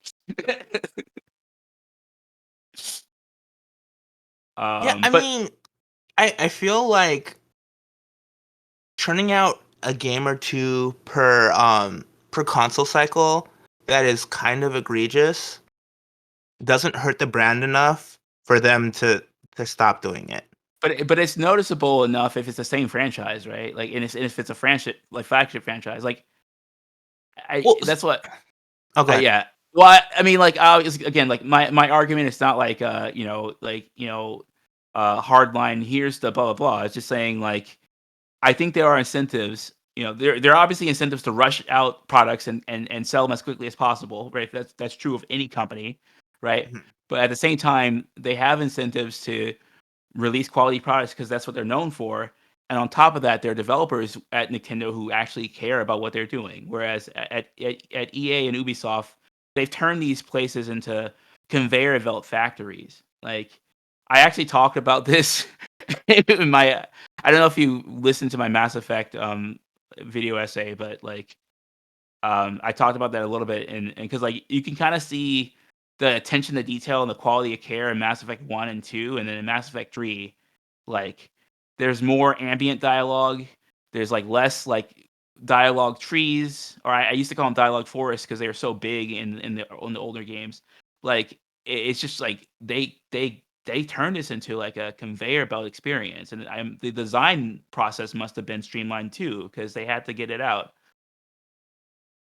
Yeah, I Um, mean, I feel like in that case, like it was also you can tell that they were very much trying to appeal to the trends of that era. Like it went from being a story-driven RPG with shooting mechanics to a third-person cover shooter that happened to be an RPG because like third-person cover shooters were like that and FPS and Brown was that era. Oh, Gears of War. Yeah, yeah, yeah. I mean, they definitely leaned into like the trends, but beyond that, you could see like so in Mass Effect from Mass Effect 1 to Mass Effect 2, you can see that sort of like that deliberate, maybe cynical transition to like let's get rid of the RPG aspects and make it a shooter. But in Mass Effect 3, that starts to affect like the storytelling, which is supposed to be the passion of the team at BioWare, to the point where the stories decisions they're making seem to be streamlined because oh, this is the most effective way to quickly pump out or finish the story, and not this is actually good for the universe or the world or whatever, right? um but like stuff like that does not seem to happen at Nintendo. That's sort of like my whole kind of, I I don't mean, want to say yeah, argument. that's a very fair argument because like Yeah, you can definitely see those changes in a lot of companies, but people like as much as I know a lot of people who are really upset with a lot of the decisions Nintendo makes, but they still buy Nintendo games because your bare minimum for a Nintendo game is it's good. it's good. Yeah, I mean, like it could be disappointing in the sense of like, they could have done something more ambitious, right? Like I don't hate Diamond, right? When I say I left the franchise, part of leading a franchise too is just like there's like so much stuff. There's so many games, there's so many movies, TV shows. There's just so much stuff to do. Yeah, you Uh don't have to stay committed to one thing for your entire existence. yeah, I mean if I had infinite time, maybe I would play every Pokemon game. I wouldn't have left the franchise, but like, I just didn't have the time. I didn't have the focus anymore. I mean, like so I don't even say that I don't think Diamond was a bad game. I do think it wasn't as ambitious as it could have been. But that's not the same thing as releasing an unpolished game and knowing you can get away with it, and then churning out dozens of those. Because that's like the EA and the Ubisofts of the world, right? Like Nintendo is slimy. Nintendo sucks for a lot of reasons. We talk about them all the time. Every winter, we talk about these reasons. It is not because they make bad games or that they are happily making bad games. Yeah. Well, I feel like it's mostly the polish issue. I don't think like Yeah, Scarlet yeah. Violet is still an ambitious game, which is part of the reason why like I feel so conflicted on that game because That's like that's even exactly though what I I was have saying. like so many complaints about it, it is. the first Pokemon game in a long time where I felt like I had a different experience. Like 6, 7, and 8 all blur together for me. But Gen 9, like even though I had issues with like pacing, I had issues with the leveling mechanics, the ease of the game, etc., etc. At least that feels like a genuinely different Pokemon experience than I have felt in like the past decade. Yeah, that's what I was saying. Like when we first started talking, I was like, I'm cautiously optimistic, right? Like there is a glint of optimism here because it wasn't just that they said, hey, let's make a cash grab. Let's just release a shitty quality Pokemon game. What they were doing is they were tweaking the mechanics of the Pokemon game, and in doing that, you know, they were, I guess, because of their development cycle, were not able to polish the game, right? But like, Yeah. it was like a trade off, right? We're getting a less technically polished Pokemon game, but it's because they're trying to experiment, right? If you're giving them the benefit of the doubt, this is a good thing. Now, like I want to make it clear, like I don't condone companies releasing bad products, selling crappy products to consumers. Um, and so I think people should vote with their wallet, or at the very least, they should keep writing think pieces or making videos or just expressing that it's not acceptable for the Pokemon Company, for Nintendo to release a game that is not polished, right? But Hmm. but make it clear that the Game Freak should be more ambitious, right? So we could, I think we should be in a world where we have both of those things. Um, but that said, like if they get the message correctly, then hopefully in the next game is gonna be as ambitious as Scarlet and Violet, but more polished. But yeah, the fact that they're not polished, they're not patching this game is concerning. But I mean, so I'm sure that they're going to do some patches because they they have to have because they're to. gonna do DLC. Yeah, they have to because they're going to do DLC because Yeah, they don't want to do new versions anymore. They just want y- to sell you the same amount of, or they want to take the same amount of money for DLC and do less work, which is y- fine, I guess. yeah. I mean, well, that's also it's just how the game cycles work, right? Like, that's just the modern thing now.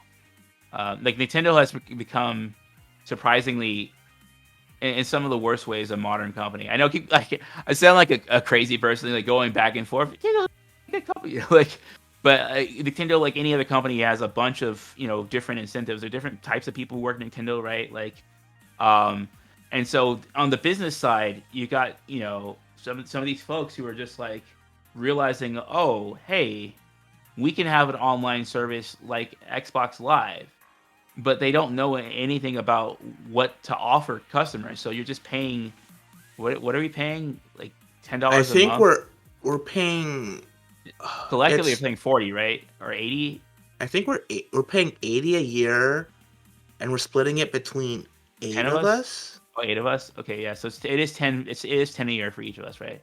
Yeah, Yeah. So I'm paying $10 a year. I do play games like Smash Bros online, and I guess it's worth it for that. But it's like I'm not real. I'm just paying Nintendo money to access the internet. Like yeah, that's like basically it. that's And basically it. and the saves, which That's not acceptable. The save should be a local function. That's dumb. It's like if it I should like be it should be local, and B, the online should be free because even Xbox offers that for free. everybody offers it for free. I mean, it's literally an card, right? So it's like the functionality exists within the machine. You're just paying Nintendo a fee to access it. Yeah, This is literally in e-com. There's a term called rent seeking. I think this is rent seeking. They're no, just yeah, that charging makes you sense. for access, and they realized, hey, we can do that because we're Nintendo, right? And so the business side is sort of like kind of slowly, kind of doing all of the kind of shady stuff that businesses do, but at the same time, like the development side, and maybe there's a part of the business side too that is kind of less kind of shady about it. They are pumping out quality games, and they're trying to you know release games that are meaningful and good, right? Hmm. So like this company, like I said, it has these wolves inside of it, and they don't both want the same thing, but and they kind of end up kind of canceling each other out, and we get like a company that is like tolerable because their games are fine, but like or usually they're fine, but the business side is a little bit like if at best aggressive about how they enforce their IP. Yeah. I don't want to get started on them and Smash and Splatoon because that will get me genuinely upset. I don't know if we should save it for another video, but that probably would be interesting to I mean, because I have not followed the Smash news too closely, but I just heard I mean, to me now, it just sounds like the same story happens every year. So it's they just canceled another tournament every like around November, December this year. They did the same thing last year too, right? Yeah, but I mean, like, and I feel like it's getting worse and worse every year. Like we, oh no, maybe it's not getting worse. It's that we're we're coming to an understanding and something good is happening, and then Nintendo's, and we get set back, and it feels worse because we got set back where we were before after making progress. Yeah, watch my video, the legal history thing. I mean, like they walked back their Evo. They were like they walked back their stance on Evo in 2012. And then even shortly after then they flip flopped. I mean, it's kind of par for the course for them or specifically around tournaments. I don't want to say like every, but like tournaments for whatever reason are like one of the worst areas for them to embrace. And I don't really know why. I mean, I think I know why. I keep talking Yeah, about I the think they it mostly just comes down to the way Japan treats esports in general, and no, well, they had a Splatoon. They had an Arms League, and that was supported by the developer in Japan. Like Arms was almost a thing, like a esport in Japan. Um, that's my understanding. I don't know exactly what happened. I think maybe Nintendo just got bored or something, but but like they were supporting the Arms scene. But like when it comes to especially in America, like these tournaments, especially for Smash Bros, if it's like especially if it's like melee, it's like no, no way. yeah, we should probably do a whole video on that because like I I I'm more in tune with it because I follow Smash and Splatoon more heavily. So we could have a discussion like that maybe in a few months or so. Hopefully something changes, but yeah, I mean, my understanding is my suspicion is like it's not kid friendly, and so they want to project a family friendly image, and that's why they're kind of trying to keep these competitive communities at arm's length. But at the same time, you know, the money making side of Nintendo should be going, should have like dollar signs in their eyes because like esports is like one of the largest freaking industries in entertainment, and Mhm. they have the largest IPs in gaming history. Like it would be like a match made in heaven from a money making standpoint. So I don't know exactly. I like my suspicion is they care more about their brand image than they do about the dollar signs, or maybe they don't do business analyses and they don't understand that No, esports equals I'm money. definitely on the side where I think it's image and IP over potential money because they don't see it as potential marketing or potential revenue. Yeah, that's just weird to me. But I mean, it's the most plausible explanation we have, right? Yeah. So, was there anything else you wanted to talk about for Pokemon wise while you have me here? Yeah, I'm trying to think. I feel like we covered most of what I wanted to talk about. I think there was maybe one or two areas, but I don't know that they're actually that important to the overall discussion. Well, I mean, you have bring them up. Let me see if there's anything. No, I literally can't remember them. Oh, okay. Yeah. I could sit here Oh, for whoa. Is there anything that would incentivize you to getting back into playing mainline Pokemon stuff? Like, or you're just done with the franchise? no, I'm not done with the I'm playing a game called Fire Ash now, which Fire Ash is Well, like I meant like mainline franchise perfect though. version of Ash Gray. So I'm just playing the same game apparently over and over over and again. over again. Um, yeah, I'm trying to think. I think online features, but like I Yeah, but I like, I, what kind of online features? I Because know do you, I was about to explain that. Yeah, I think like the natural progression for Pokemon now is MMO like experience. yeah. Um, and like the other thing is like I've like really become a PC gamer.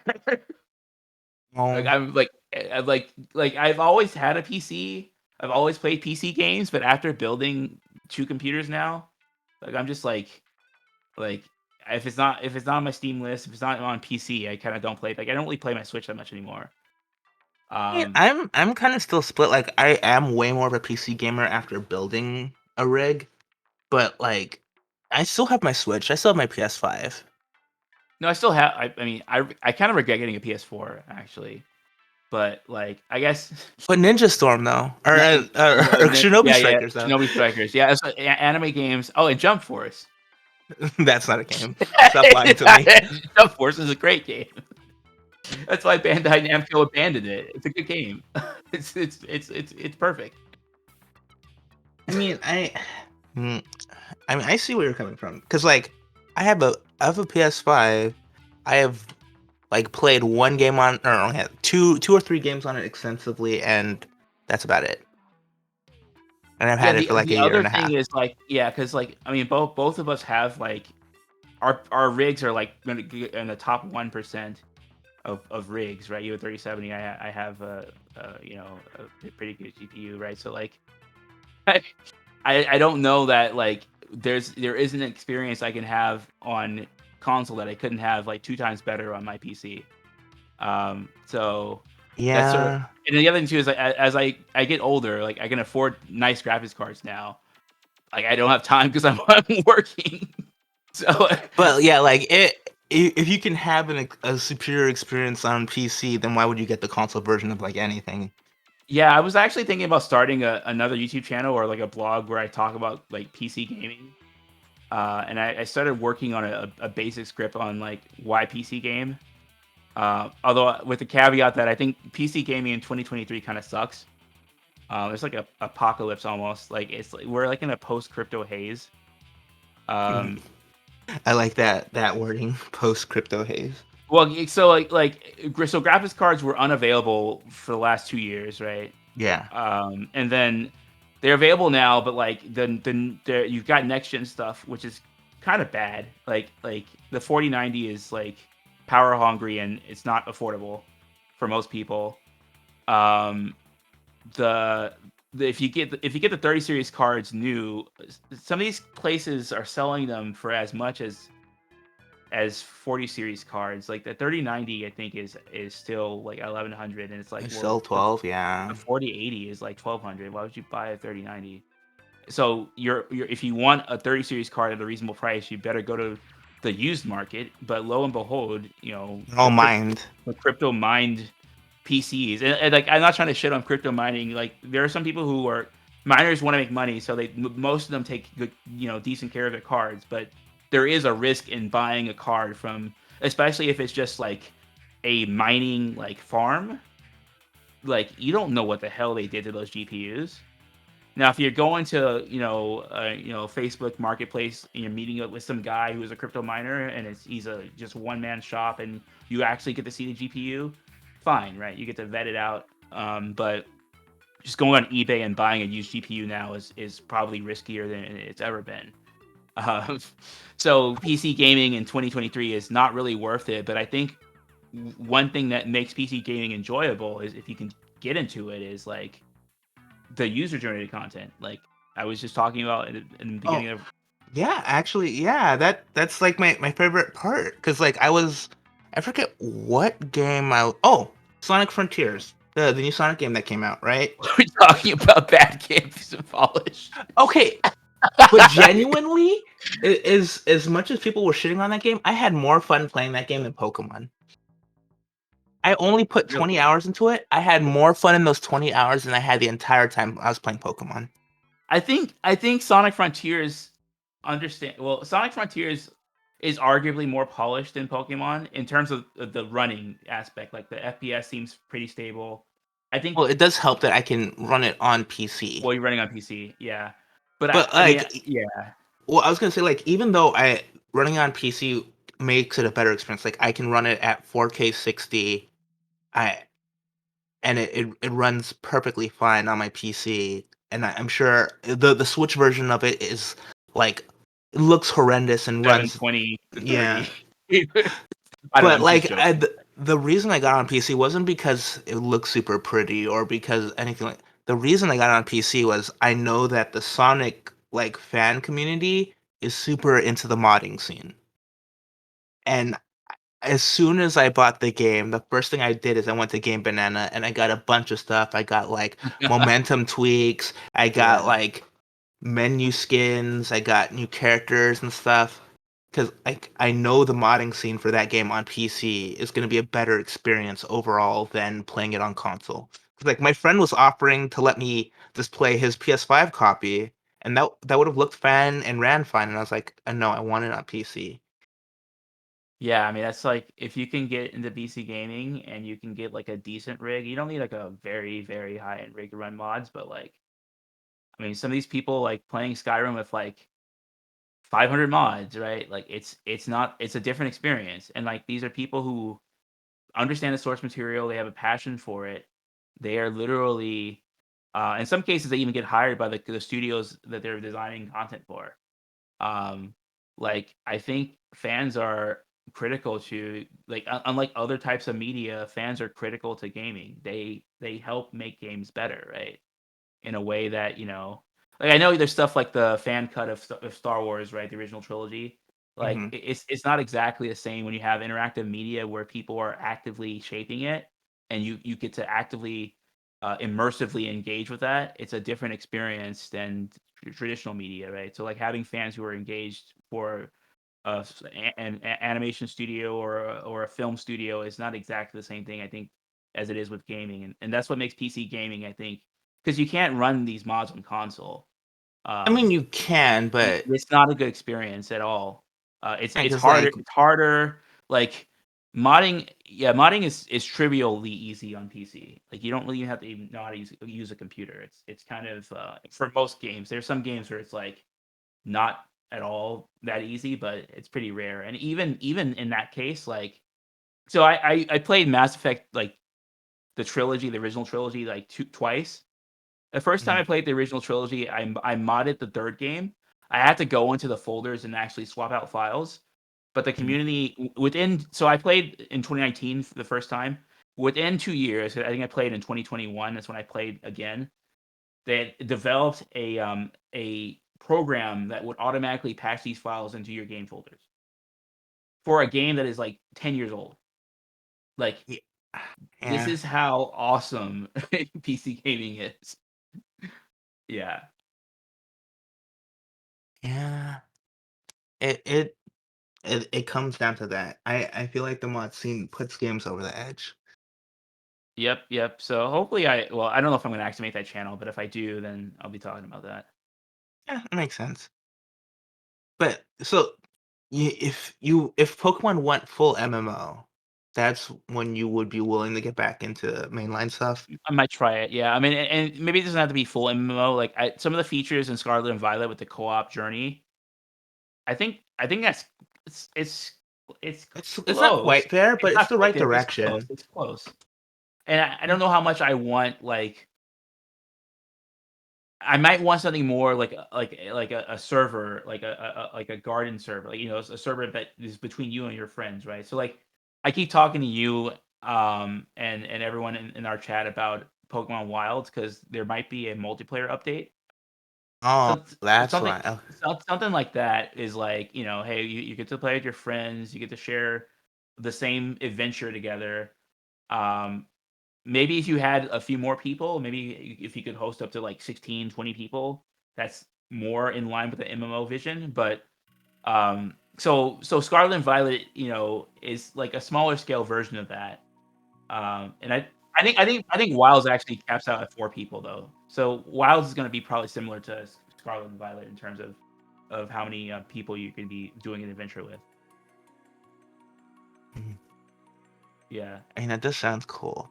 Wait, is What game is it based off of? Is it So it's Fire like Red it's no, it's not a ROM hack. This one's there's or so is it there just yeah there's a few Pokemon games that are PC games. A lot of people use things like RPG Maker, like so Pokemon Fire Ash is an RPG Maker game. oh it's RPG Maker? Okay. Well, for Fire Ash is like literally they recreated every anime season. So every you get to go to every region as Ash and just catch every Pokemon. So it's just like Okay, but how uh do you not become super overpowered? well you have to choose not to be. So I'm playing through and I'm gonna actually just rotate my team out like Ash did Oh yeah, I guess you could rotate your team every region. every Oh, but region. but you have to keep Pikachu though.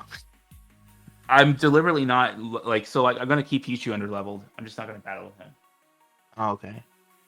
But Pokemon Wilds is a procedurally generated game. And it uses some there's some engine that's specifically good for procedural generation. I forget what it's called.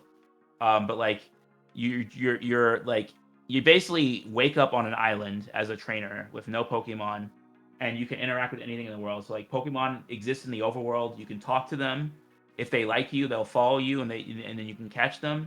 If they don't like you, they'll battle you. They'll chase you. Like I remember I was like in a sandy region of the island, and like a Drapion. It's like a giant scorpion, right?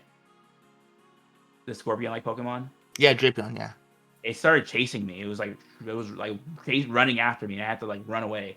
It had like a angry emoticon above his face because I had disturbed his habitat.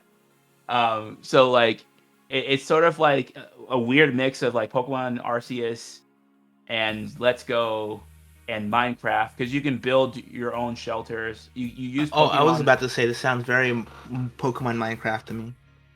Yeah, you could build shelter. You can use Pokemon like if you catch a Machop, the Machop can build like it help move wood and stone together, so you can help build a house. And people like I mean you have your own objectives. There are also legendary Pokemon that are spawned into the world. So like you can if you want to go explore and try and catch them. Um, since it's procedurally generated, obviously like you get to control what you do. So it's an open-ended open world esque Pokemon game. That sounds fun. Maybe so. I guess I have to check that and Poke MMO. Yeah, I think Crimson mentioned, or did I mention three Pokemon MMOs? I think maybe it was me, but Poke MMO is the one I think he wants to play. So, Yeah. Well, it wasn't Crimson who brought that up. I had a friend. oh my bad. Crimson brought up a Pokemon MMO to me. I don't remember which one it is. It might be Mm, Poke MMO. It might be another one.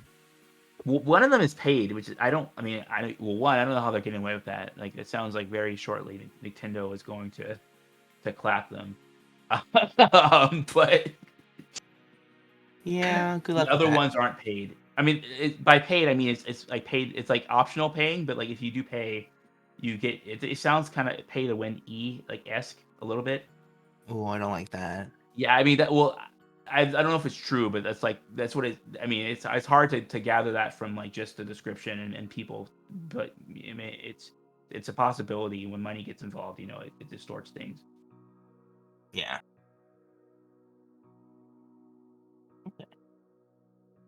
Well, I guess we had a good discussion. You might have to do a little editing to cut around some Yeah, it's stuff. kind of rambly, but I might just release this because no one's gonna listen to this anyway. It's I just mean, a I'll vanity probably project. listen to it. It's a vanity project. I mean, I I'm feel joking. like creation for the sake of creation is worth it. You know, it's worth it. It's self-expression, right? I'm Yeah. totally fine with that. Do you have any final thoughts? Any final thoughts? Well, okay, here's my final thought. As pessimistic as I sound, I'm pretty sure what's the situation that's gonna end up happening is the next Pokemon game isn't gonna come out for another 2 years or a year and a half after the DLC, which Hmm. means it won't be out until 2025. And I'm assuming we're gonna have a new console generation from Nintendo at that point, so it will be on newer hardware. So at least it won't have the technical limitations of the Switch anymore. As an excuse, if you assume that if they're gun ho about releasing games before they're ready, and my point of view is not to be naively optimistic, but like I think they have strong reasons not to want to do that. Like some parts of the business obviously want to do that, but the Yeah. people making the games, and I think even the people signing off on the games probably don't want to do that. And hopefully they went out, and hopefully this is a learning lesson for every part of the Pokemon Company, from Game Freak to Nintendo, about the importance of being ambitious, but also, like having a reasonable dev cycle so that your ambitious idea is not kind of clouded by controversy and poor I mean, like, quality. what if they learn from this that ambition is the wrong direction to take Pokemon? Just stay the course. Yeah, I think I told you somewhere in the conversation, like, hey, look, we might get like a middle of the road response where it's like you'll get a little bit more time Game Freak to make a game, and Game Freak's like, okay, we'll just scale back our ambition, so it's moderately more polished but less ambitious, right? And Mhm. like because that's like sort of like the average outcome. That's to me probably what's likely to happen. But if you're being optimistic and you're seeing that, hey, like if Nintendo could release something like Breath of the Wild, I think Pokemon will have its moment. Mhm. But obviously, like there is a little bit of hopium involved in saying something like that, right? Yeah. And like having done a lot of videos critiquing Nintendo, to be fair though, it's their business side, which I think their developer side is committed to making good games. I'm not saying that Nintendo is without fault. I understand there are a lot of reasons why they might go down the cynical road and just say, "Hey, we can print money by releasing half-finished Pokemon games." But like, I think there is at least a little bit of good reason to suspect that that won't happen. Well, we'll see. Cause Yeah, like we'll see. Time will tell. there's so many, like I feel like I didn't even get into it, but there are as much like, there are so many things in this game that just irk me, but like I've never heard anybody talk about them. Like the fact that there are no interiors in this game. Yeah, that's actually how I think Cyberpunk launched, right? A lot of people were saying they had to mod interior accessibility. No, I mean like there were still like So there some. were still interiors, but I'm saying like a lot of places where you thought you could intuitively go to. Like I remember people saying, "Hey, I couldn't get in here. I had to glitch through wall or something to get in." Well, I feel like Pokemon doesn't even have like that minimal level because like Oh, are you like the you're being only literal? interior like locations are the school, which half of the school is fast travel. It's just like the gym or like the outside area, the like the kitchen, the library, and your room. And everywhere else, it's just fast travel to X place. And like in all the towns are outside. You can't go into any of the homes. All the stores are just menus, except sometimes a sandwich shop will have like a counter. Oh, you weren't exaggerating at all. You literally mean there are no interiors. Yeah, there are literally no interiors. Uh,